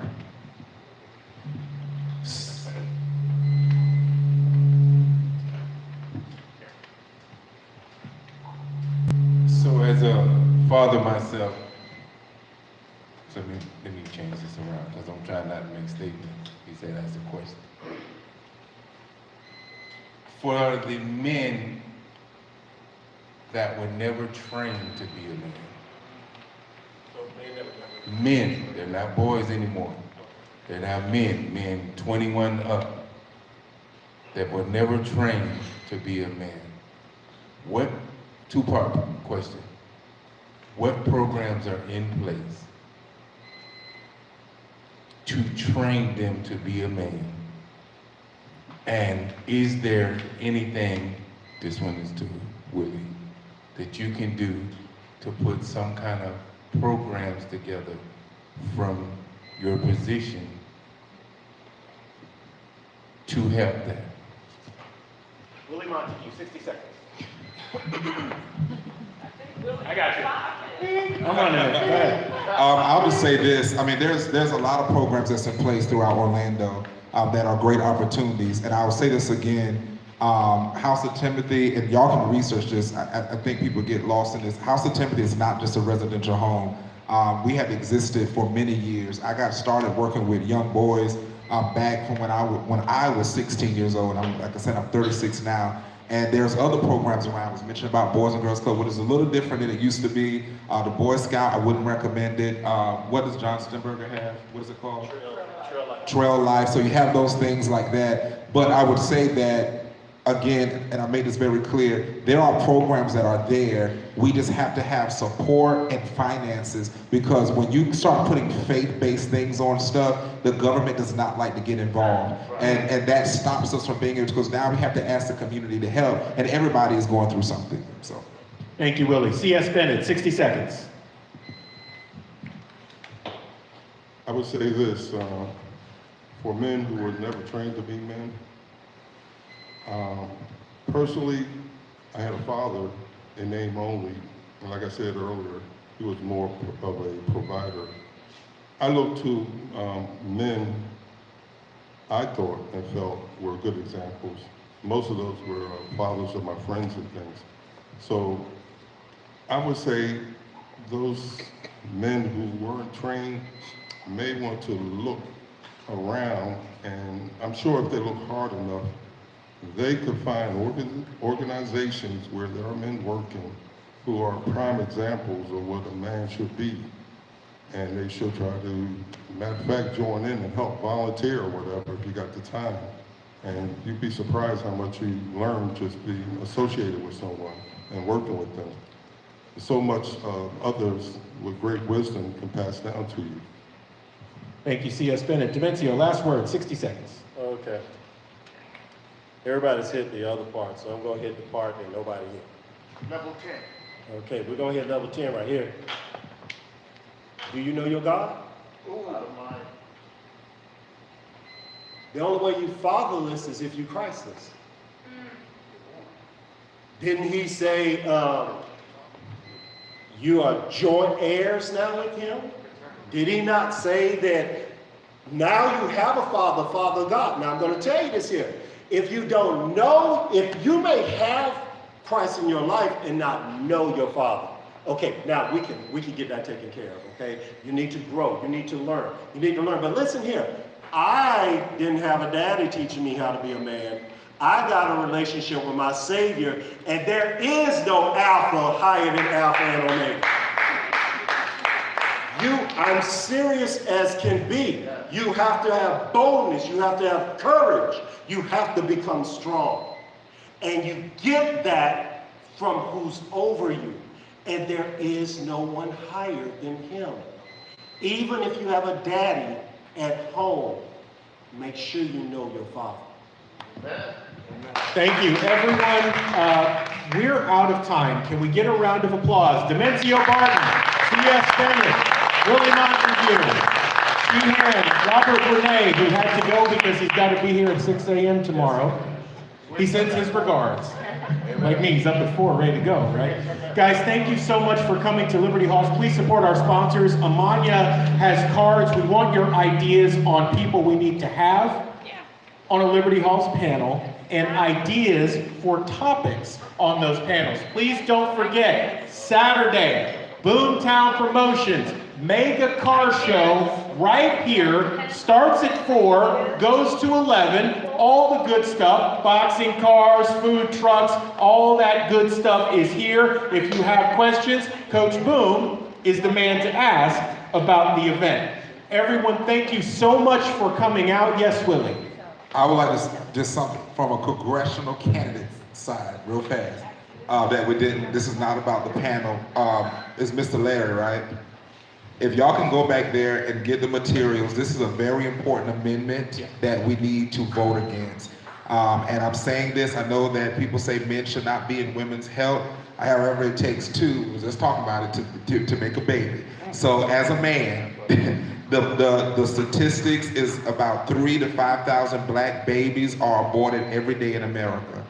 This amendment that is up here is not just an amendment for doctors and people to stay out of the woman's right. This is talking about up to 9 months.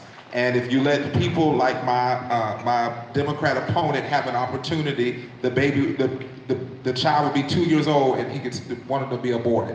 So we need to be able to stop this amendment so we can be able to get where we need to go. I just want to say that on a political side, please help in the black community to stop the black genocide that Margaret Sanger started with Planned Parenthood.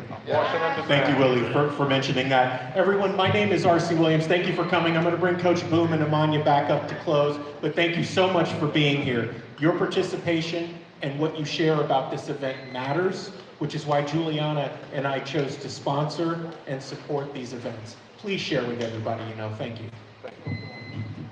Thank you guys so much for coming out. Thank you for your participation. One of the things that Boomtown Community Events is designed to do is to bring unity back in the community, to bring neighbor back with hood, to make it into a neighborhood.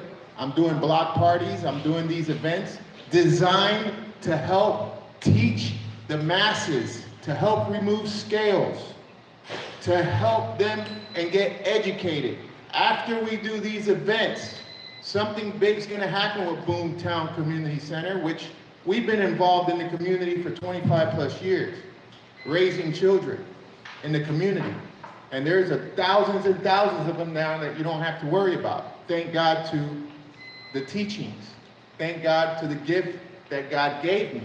However, I'm gonna take it into a broader level because it's something that's needed in our community.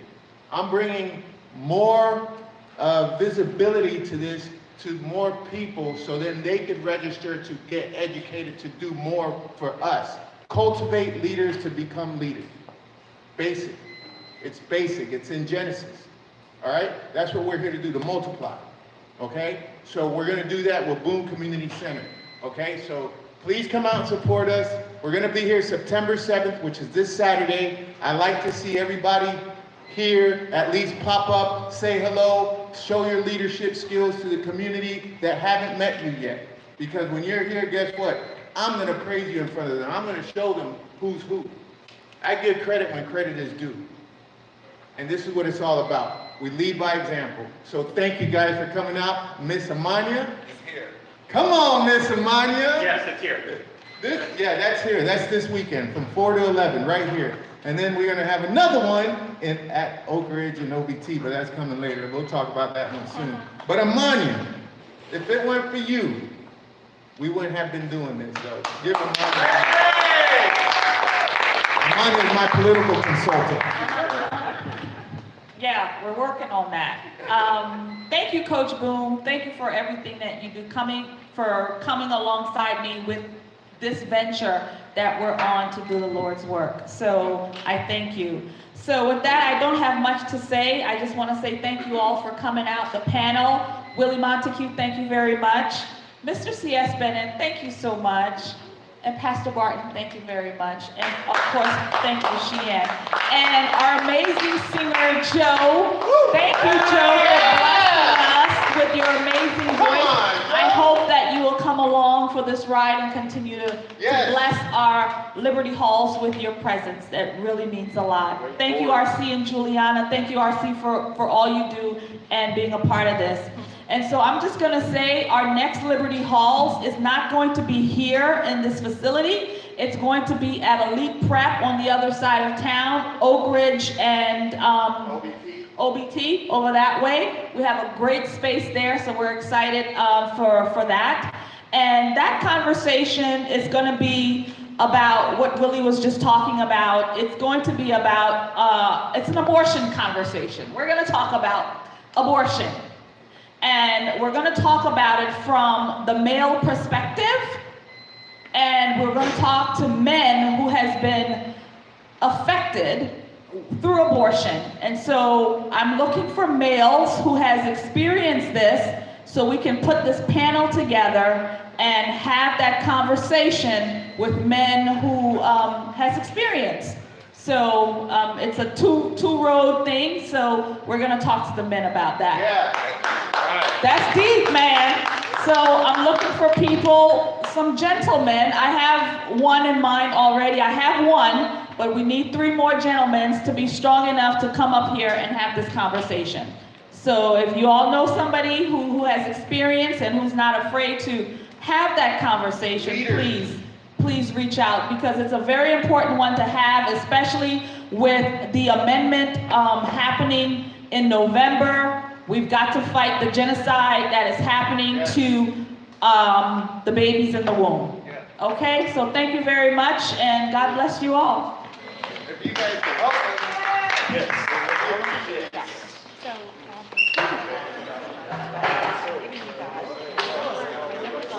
but. Definitely children. Aware of it. All of them.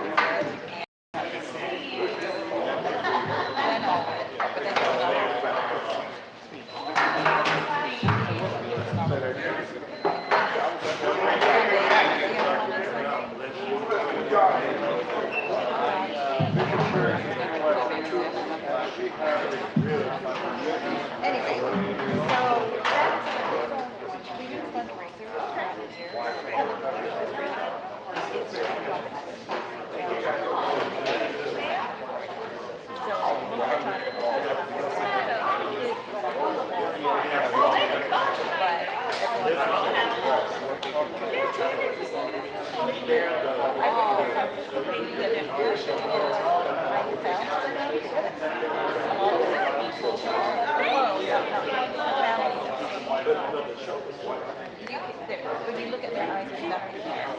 And there's still light, and they still have that.